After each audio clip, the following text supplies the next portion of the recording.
Here's your latest headlines and updated Kansas City forecast from 41 Action News. I'm Caitlin Caduce with 41 Action News. Here's a look at your headlines this Wednesday. Today, the Kansas City Police Department announced a few new policing policies. First, the department's body camera policy. Starting tomorrow, all patrol officers will wear them.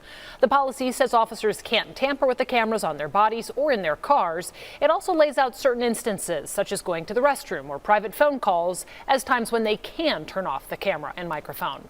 If a camera breaks, an officer must check in with a supervisor to get it repaired and take notes throughout the day. Today, the department also addressed protesting. Over the summer, during the protests following the murder of George Floyd, we saw protests locally where people did clash with police. Today, the KCPD announced a new policy addressing how officers will respond in a protest. It encourages officers to show up and interact peacefully with organizers. It bans officers from intentionally instigating tensions and arresting someone for what it calls generalized threats of harm.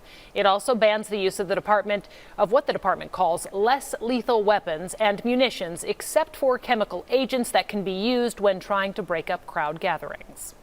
Some new flight options coming to Kansas City. Today, JetBlue Airways announced it will be adding nonstop flights from Kansas City to Boston and New York City. The city's aviation department numbers show before the pandemic, New York was the third most popular spot for travelers flying out of Kansas City.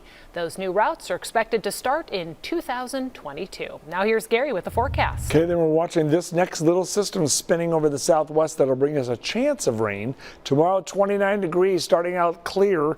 Some clouds increasing. We come in cloudy and maybe a sprinkle or a shower later tomorrow. Better chance of rain on Friday, maybe a thunderstorm, and then up to 82 Monday. Remember to get your news and weather anytime at KSHB.com.